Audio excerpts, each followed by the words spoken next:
باش خوندکارن اینجا از ما مستشار محمد بورما برانش جواکناسی آمادایی سیسی. وانه ما ایرو لسر جواکا اکولوژیک و پیشه‌سازی. پیشه‌سازی یعنی اندوستری de بواتیا گشتی به پشتگیری زانست و تکنیکی دماکو چافکانی انرژی و هزین کار کم ببن تی بکار آنی. کنگی پیشه‌سازی تی بکار آنی یعنی دواتیا گشتی ده دماکو انرژی چافکانی انرژی پیشه‌سازی کنگی تی بکار آنی دماکو هزین بگو چافکانی انرژی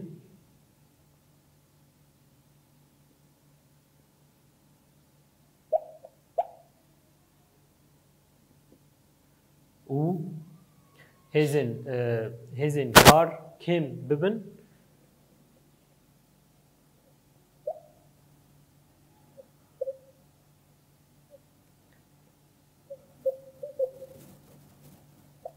تی بکار آنی تی بکار آنین و جبو کو هلبرینا برهمان تنه بلزتر تندرستر و زیدتر ببه پیکانی. ام دکارن به ویرنگی پیناسه بکن کو پیشه‌سازی و تکنیکا کپیتالیزم یا جبو کو فیده مزن پیک به شیوه کی بسینور بکار تینه. پیشه‌سازی کپیتالیزم به شیوه کی بسینور جبو فیده هر تشتی جبور خوا چاواد که هر تشتی جبور خوا دپجیرینه جبو چه جبو فیده خوا جه بکه بو فیده جه و پیشه‌سازی بکه هر تشتی کارتینه. گفا بنگهین آ پیشه‌سازی اوه جواک که جهان زندی او هستیار و دگوهرینه جواک که جهان زندی جواک که جهان زندی و هستیار دگوهرینه دکه ام بیجن گوهرینه ناوه چه و دگوهرینه گورستانا آمورن مکانیکی دکه گورستانا آمورن مکانیکی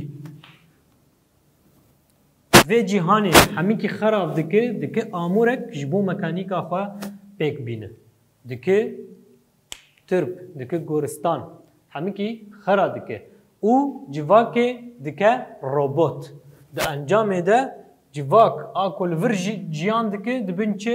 دبن روبوت.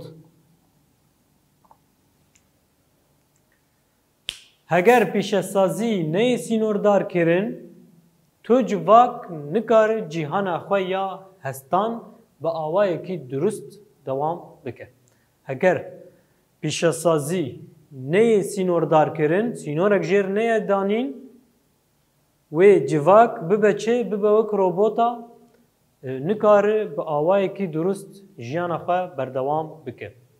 مکانیک کرنا جواکی پشتی قناغه که دیار و وگوهره هلوشینا جواکی. دمات جواکی تی دکی مکانیک دکی روبوت پشتی دمه که اف جواک و هلوشه و نمینه و تو نببه.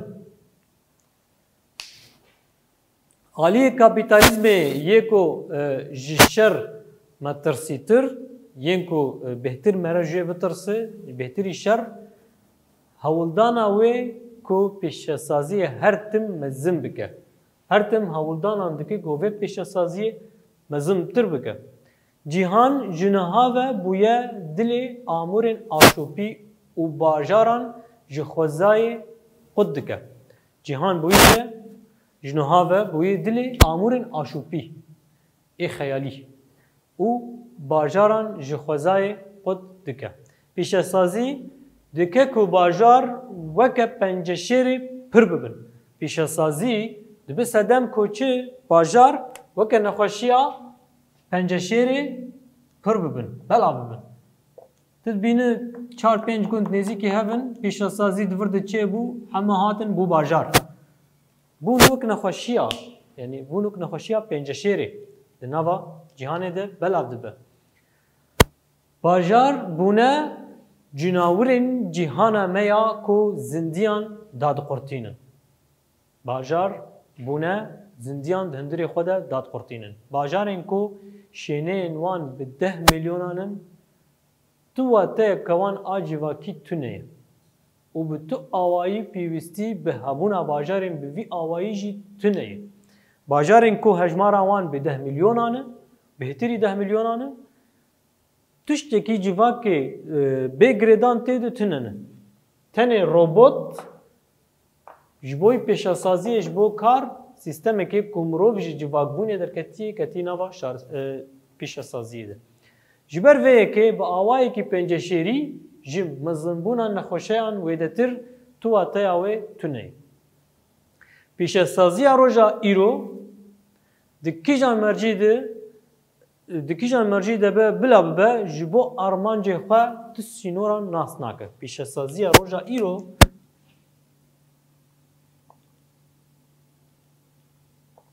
sînora nas nake.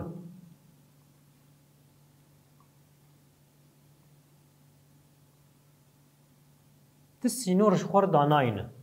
Ji ber çi bingehê karê wê ji bo fêdeyê. Ev jî bûye sedema mirina xwezaya me. Yek ji sedemên mirina xwezaya me pêşasazî. Civak û pêşasaziya ekolojîk ji pêşasaziya heyî re dibêje raweste. Aniha ja civak çi dike û pêşasaziya ekolojîk ya nûjentiya demokratîk yani ji modernîteya demokratîk, şaristaniya demokratîk ji vê pêşasaziya ago tiştekî ji xwe sînor danayîne dibêje rawest. Dibe ku aniha hinek ji we bêjin bê teknolojiyê nabe, bê nizanim çi nabe, bê nizam çi nabe, tamam bê wan nabe ama neb awayekî got em tehdêl xwe bikin. Îro ro ez tiştekî ji xwe çêkim û ez tehdêl xwe bikim. Em bêjin ez herim darekê tiştekî çêkim, ez bi wî xanîkî çêkim bêhêl got bi ser min dibikevim. Bi vî awayî tê.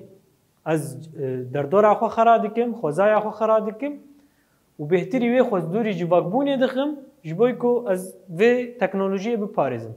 Helbet teknolojî di encama hizra mirov de bi pêş ketî. Bi guherînê ku mirov hêdî jiyana xwe pê derbas kirî, ev teknolojî pêş ketî û ji bo jiyana xwe pêk anî ama bi rengekî pêşasaziyeke ekolojîk ku tehdê li xwezayê neke. Yên ku pêşasaziyê ji bo fêdeyên xwe yên bêsînor bikartînin, xweza û civaka me anîne rewşeke ku jiyan lê nema dibe. Pêşasazî û ekolojî têgînên ku divê bi hev re bên destgirtin. Pêşasazî û ekolojî ev her du têgîn divê bi hev re bên destgirtin. Dema ku dibêje pêşasazî divê ekolojî pê re be. Em dibînin li bajarên me pêşasazî di nava bajar de yên ku gelek dûmanê de dixin, gelek nizamçî de dixin, wan dibin deverekê dûrî bajar û tehdêl xwezayê jî nekin. û hin tiştan ji war datînin, sînoran ji war datînin ji bo ku tehdêl li xwezayê nekin.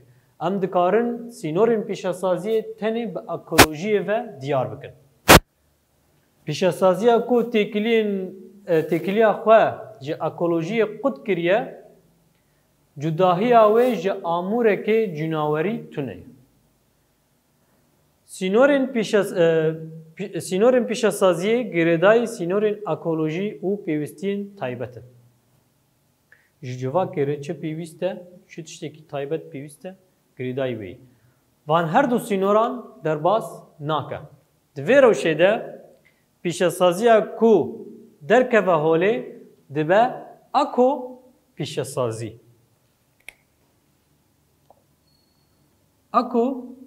Eko pêşasazî.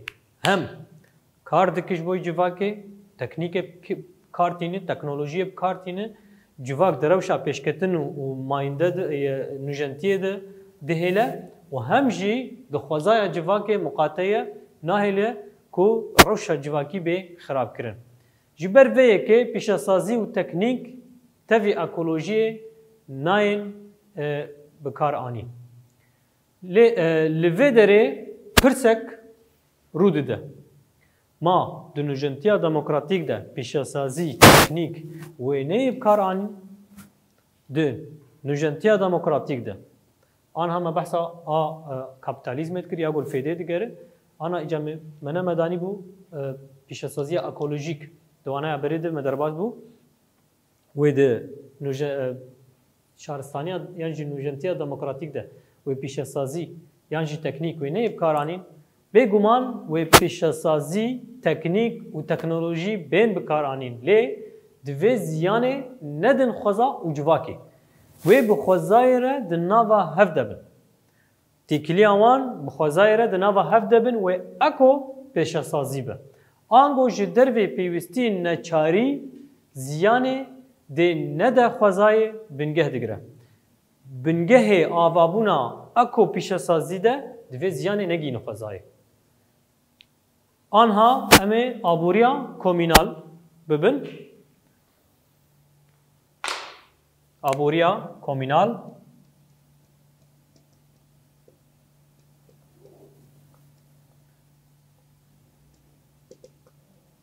xwe di pirtûka me ya amadeyî di do jî ser aboriya komînal hatiye seknandî û dikarin wê jî vegerin ji hemû çalakiyên ku di nava aboriya komînê de di bingeheke demokratîk û komînal de pêk tên re aboriya komînal tê gotin. Aboriya demokratîk û komînal komkirina sermeyana kapitalizmê ya ku li hemberî aboriyê ye ji xwe re bingeh nagire. Ji bo ku civak jiyana xwe berdewam bike, pêwîstiyên bingehîn ên ku bi cih bên divê hemû kiryar û peywendiyên di vê çarçoveyê de hene bikeve mijara aboriyê de. Aboriya komînal rewatiya xwe ne ji zagonê digire, ji taybetiyên xwezaya civakê û civaka sincî û ramyarî digire. Her komîn kar û barên xwe yên aboriyê bi şêweyê komînê pêk tînin. Me wanaya kooperatif û komînê jî birbû û dikarin li wê jî vegerin. Di vê xalê de wan rê û rêbazê komînê çawa xwe birêve bibe yan jî kooperatif çawa bê çêkirin bê avakirin wê jî hûn dikarin lê vegerin. Aboriya komînal her wiha helbirîna aborî jî di heman demê de taybetiya komînê di nava xwe de digire û komîneke ku komîna giştî tamam dike. Aboriya komînal bi cih û komeke diyar ve nayê sînordar. Her weke ku bi komên ji 3 ta 5 kesî çê dibin, bi milyonan jî dikarin aboriya komînal ava bikin. Medî li vê derê Rojavayê Kurdistanî berî demekê hebû wek rêveberiya xweser erd hebûn cot dikirin tov diçandin her wekî din heta dibû dema çinîna wê danîn eveya hemû gel tevlî dibû. Dibû wek kooperatifeke ji ware wek bi rêya komînê tevlî dibûn û ev tiştê ku ji vê erdî dihat vedgeriya wan. Vê dikê hem tadil xweza nehat hem hinî civak rewşa xwe pêre dimeşîne. Çawa ku aboriya komînê dikare li gund war û taxekê were avakirin her wiha li bajar herêm welat û heta li tevahiya cîhanê jî dikare were avakirin. Bi vê re jî mirov dikare komîna hevbeş li herêmên cuda yên hevbeş di nava gelên cuda yan jî çandên cuda bide avakirin. Yan jî di bingeha komînaltiya demokratîk de dikare têkiliyên aborî bên bi pêşxistin. Waneya me bi vî awayî bi dawî dibe em ê ana pirsên xandinê bi hev re çareser bikin. Pirsayekê çi cudahî di navbera pêşesazî û pêşesaziyê de heye. Pêşesazî bi wateya giştî bi piştgiriya zanist û teknîkê dema ku çavkaniya enerjî û hêzên kar kêm dibe tê bikar anî. Pêşesaziyê îca ew ji bo çi ye? Ji bo ku tu bi awayekî eko pêşesazî yan ji bo ti ziyanê negîne xwezayê bikar tê. Pirsa didwa gafa bingehîn a pîşesaziyê li ser civakê çi ye? Civakek ke cîhana zindî û hestiyar ve diguherîne goristana amûrên mekanîkî û civakê dike robot. Pirsa sisiya sedema mirina xwezaya me çi ye? Pîşesaziya roja me ya îro di kîjan mercî de ji bo armancê xwe tu sînoran nas nake. Ev jî bûye çi sedema mirina xwezaya me. Pirsa çara pîşesaziya ku têkiliya xwe ji ekolojiyê qut kiriye ev tê çi wateyê? Pîşesaziya ku têkiliya xwe ji aboriyê qut kiriye tê wateya yani cudahiya wê ji amûreke cînawerî tune ye. Tê wateya ku ew wek jînawir e ji bo civakê. Metirsiyê çê dike. Ji bo xwezayê metirsiyê çê dike. Pirsa pênca aboriya komînal bi cih û komeke diyar nayê sînordarkirin. Ev tê çi wateyê? Aboriya komînal bi cih û komeke diyar ve nayê sînordarkirin. Dibe ku 5 kes bin, dibe ku 3 kes bin, dibe ku gundek bin, dibe ku taxek bin, dibe ku bajarek bin, dibe ku herêm bin. Yani dikarin heta bi milyonê mirovan vê aboriya komînal ji xwe re ava bikin. Waneya me vê dekê bi dawî dibe, bimîn kêf û xweşî heta waneyeke nû.